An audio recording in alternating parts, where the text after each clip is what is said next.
Good evening, EDL 602 students. This is Dr. Cockrell, your instructor for this course. I have come today to give you some updates for your week 3. We're going to look at the module in Canvas and just go through some of the things that are expected for this week's assignments. So with that being said, I'm going to share my screen and we'll go right to Canvas. So this is the student view of Canvas. So I'm going to the modules, and at this point, you and I have already met for our virtual class, or we're, at the point where we're moving into week 3, which is March 4th through the 10th. And right here, right underneath this will be your instructor video for you to click there. So I will have that changed by the time you get on. But your assignments, you're in chapter 4, which is domain 4, which is community of care and collaboration. When we think about our community, I want you to think about your internal and external stakeholders. So when we look internally, we're talking about inside. So we're talking about our teachers, we're talking about our assistant teachers, the staff within our buildings, our bus drivers, custodians, and our cafeteria workers. But as we think about our external stakeholders, we're thinking about our parents, our grandparents, the community leaders, and all those who are outside but play a part in our school. And as we think about our stakeholders, the internal and external stakeholders, we have to think about how do we show we care and how do we collaborate as a school and to be a team with the people that take part in our school.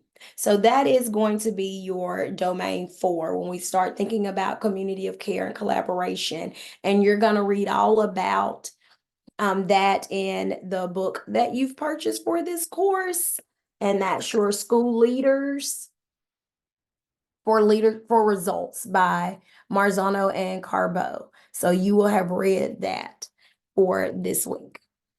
And the next domain that you're going to be reading about is domain 5. So when we start thinking about core values, I want you to think about what do you believe down to your soul? What is it that you believe? And are you conveying this to all your stakeholders? As an administrator, whatever your core values are, they will be shown to your students, to your staff, to your families, to your leaders within your community.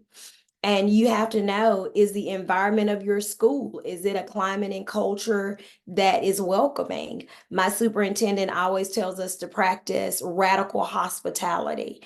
And so that is part of my community of care. That is part of my climate of the building and making sure everyone feels accepted when they come into the building. So, with that being said, you guys will actually have 2 assignments this week.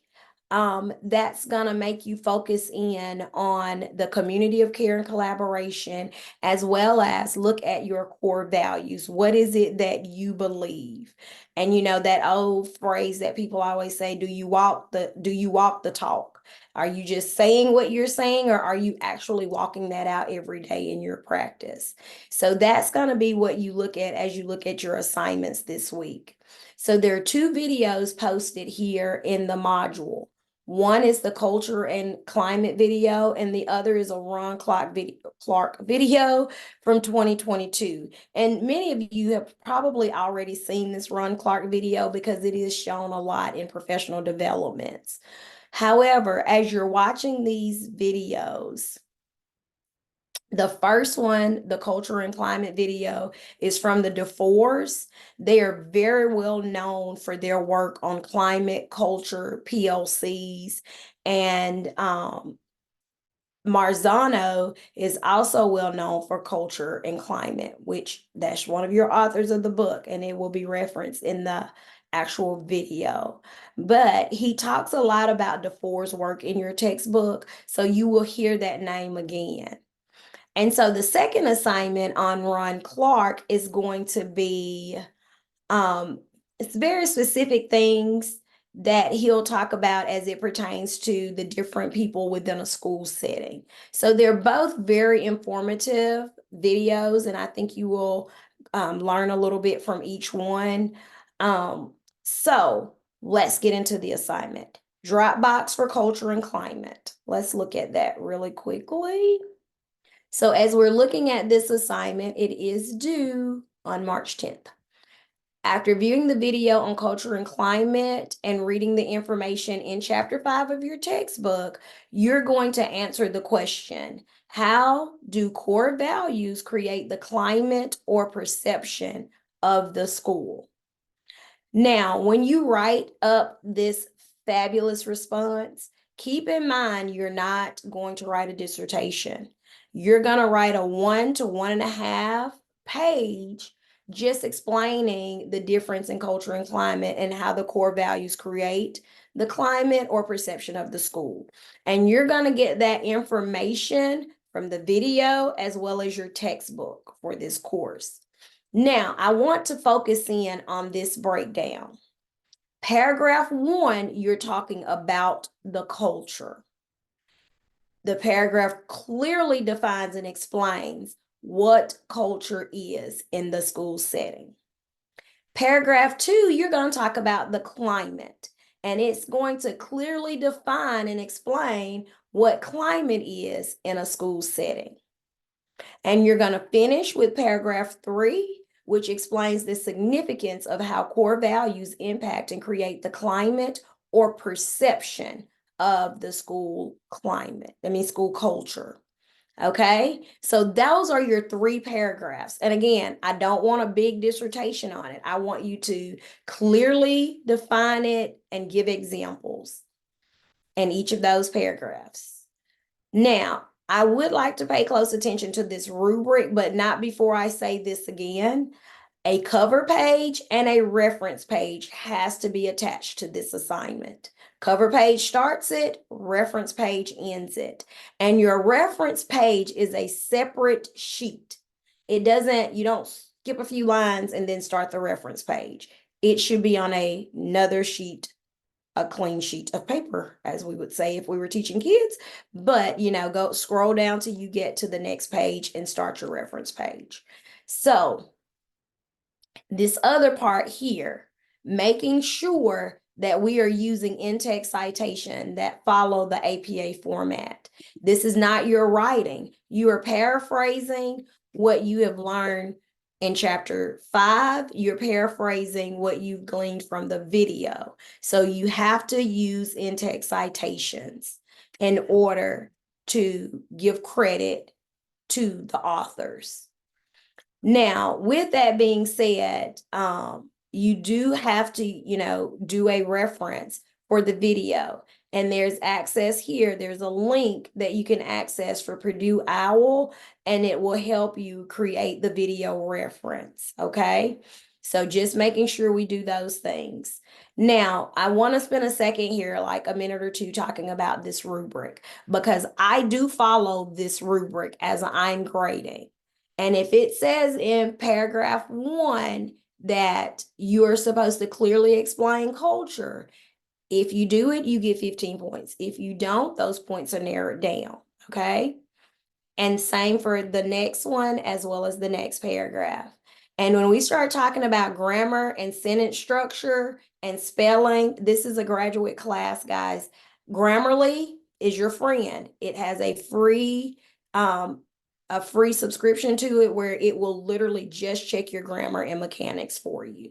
And I would encourage you to do that, because when we've worked on something for an extended period of time, we don't see our errors anymore. All we see is that we've written this or we've typed this and it sounds good to me, but we don't see the errors because we've been looking at it too long. And that happens to the best of us. So I would encourage you to either let someone else read it for you, or, run it through Grammarly and let it, kind of help you make some edits to it. Now, that is the first assignment. That is the Dropbox for your culture and climate assignment. And that's the one that is in your modules for submission for week 3. The second assignment, if I can get back to it, it's going to be after you've watched the Ron Clark video. After watching the Ron Clark video, let's go. Here we go. After viewing the video of Ron Clark, think about the words of wisdom he shared. Write a reflection on the video and 3 things that stood out to you and how you can incorporate these words of wisdom as a new leader. You should address the following. Okay, let's go back through this. I am not looking for a dissertation. I don't want 5 pages. 1.5 pages is sufficient to adequately answer the questions or provide your insight. Now, paragraph 1, you're just giving an overview of the 3 things that stood out to you. Paragraph 2, you're going to give a brief overview of each of the 3 things or words of wisdom that stood out to you, and you're going to tell why. Paragraph 3, this is the concluding paragraph where you get to reflect on what you learned in watching the video, and will answer the following questions that are listed below. So the following questions, basically, was it new information and did you find it interesting?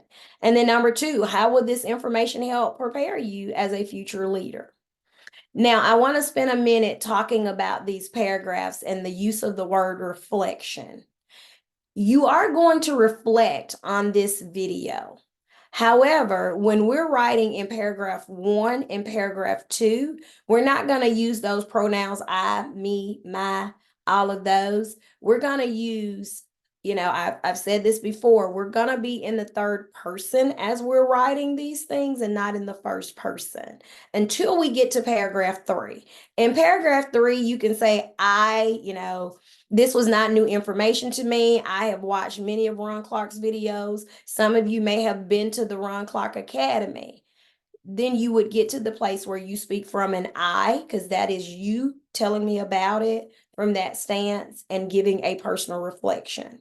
But when we look at paragraph 1 and paragraph 2, the words that I think that would be best for you would be, as an administrator, the 3 things that stood out were. See, I didn't add me to that. As a school leader, the 3 words of wisdom that could be used to help in being an administrator are, and telling the why. That's what I mean when I say 3rd person. You're going to take a step back and tell the story as an administrator. These are the things. And delete the word me, my, I out of it. That is graduate work, guys. I know it's a little shift in thinking or a little shift in writing, but that is the way graduate work should be done.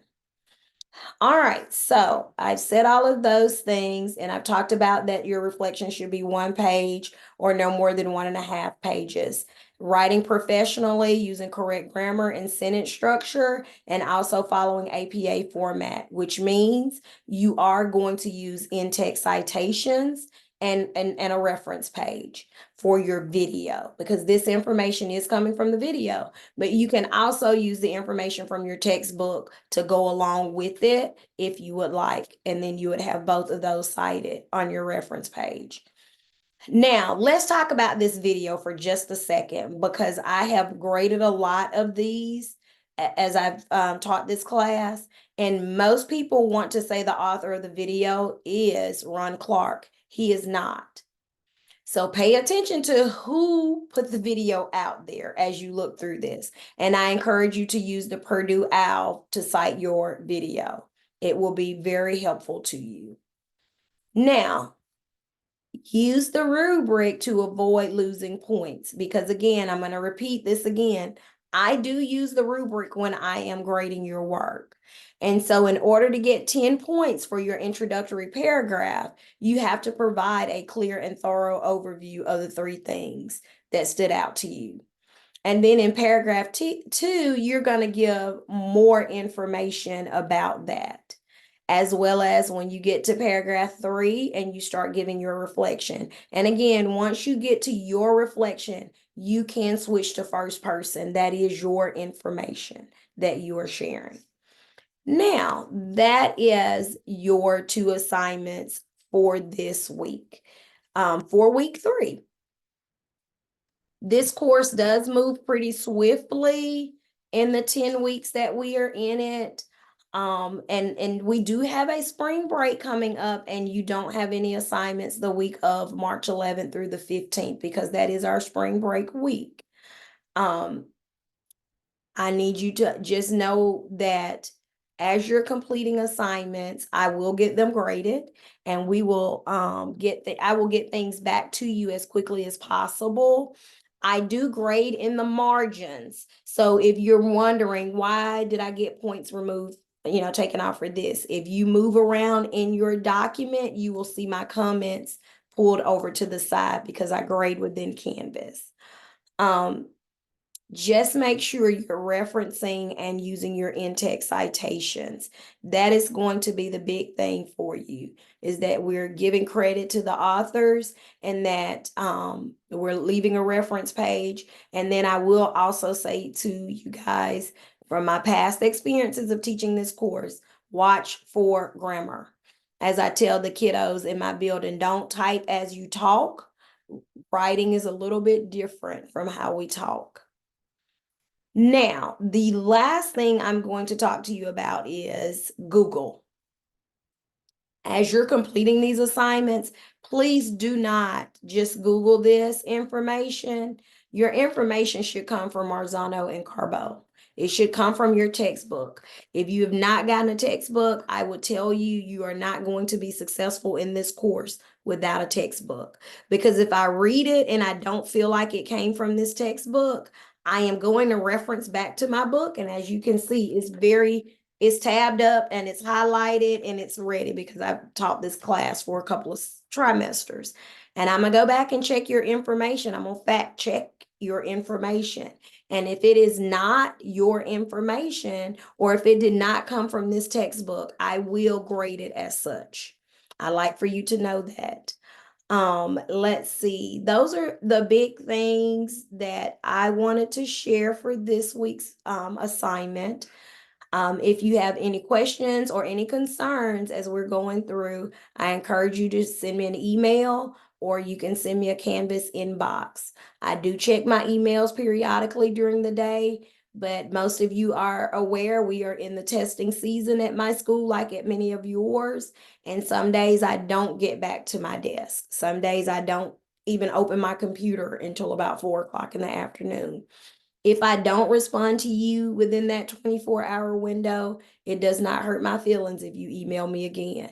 Please email me again so that I can respond to your questions. If you're sending me an email Sunday morning for assignment that you're submitting Sunday at 11:59, and I don't respond, it's because I am probably at church or doing family time or something like that. So please try to get your questions in, earlier than later.